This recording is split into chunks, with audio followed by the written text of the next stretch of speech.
This week's video is brought to you by The Daily Upside, a free business and finance newsletter that I personally love. You can sign up using the link in the description below. And now, let's dive into today's intriguing topic. Dumb people make more money than smart people. Yep, you heard that right. And ironically, it took some very smart people to prove it. Let's start with a fascinating study from Sweden. Researchers examined data from 59,000 men who had to take a compulsory military conscription aptitude test. They tracked their earnings over their careers and found something surprising. The top earners actually had lower intelligence than those in the income bracket just below them. Weird, right? But before the Hustle Bros and Tai Lopez start pitching this as an argument for dropping out of college, let me clarify. Intelligence does correlate strongly with income up to a point. The data showed that smarter people generally earned more money, but only up to an annual income of about 64,000 USD. Beyond that, intelligence didn't matter as much, and in the top 1%, less intelligent people often outperformed their brainier peers. Intriguing, isn't it? Let's unpack this further. So, what's going on here? Does this mean binge-watching TikToks and reality TV might actually set you up for financial success? Not quite, but there are two key reasons why less intelligent people can end up making more money, and two reasons why this trend doesn't mean you should abandon your books just yet. Reason 1: prestige versus pay. Highly intelligent people often pursue prestigious but lower-paying jobs. Think about academics, research scientists, and public sector workers. These are some of the smartest individuals on the planet, yet their compensation doesn't usually match their brain power.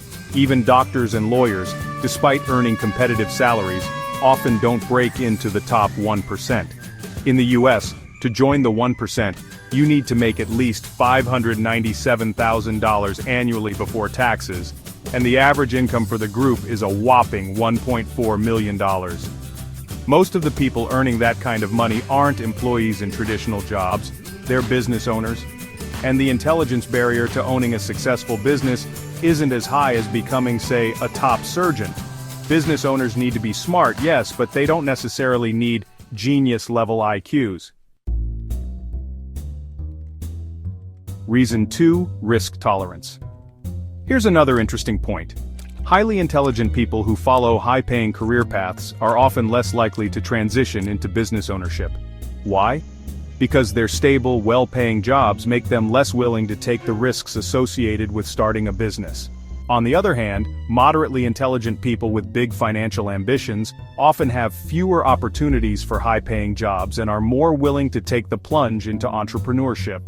This risk-taking mindset increases their chances of striking it big, and even though many businesses fail, the ones that succeed can generate enough profit to push their owners into the top 1%. The ceiling effect. Statistics can get weird at the extremes. Think of a class where 3 students score 100% on a test, and the rest get a mix of lower scores.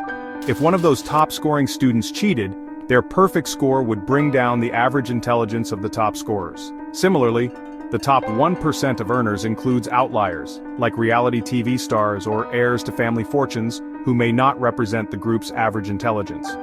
Survivorship bias. Many business ventures fail, and people with average intelligence are statistically more likely to take the entrepreneurial route. This leads to more failed businesses, but also more successes, simply because there are more attempts. These successes inflate the representation of average intelligence in the top 1%, while the failures quietly disappear from the data.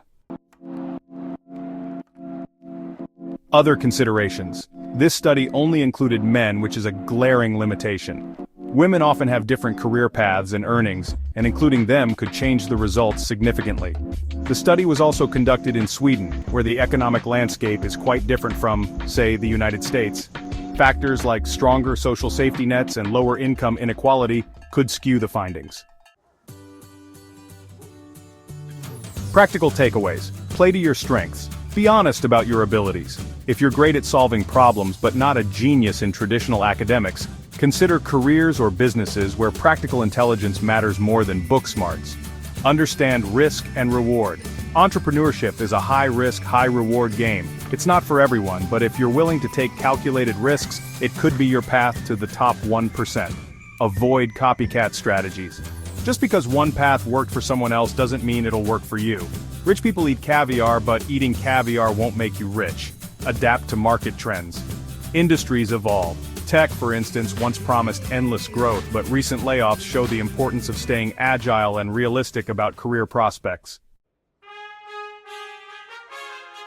Remember, financial success isn't just about intelligence, luck, or connections. It's about leveraging your strengths, taking calculated risks, and staying informed. And speaking of staying informed, don't forget to check out the Daily Upside. It's free, packed with value, and will keep you sharp on business and finance trends. Link is in the description. Thanks for watching, and if you're curious about why tech companies hire and fire so much, check out my video on that topic next. See you in the next one.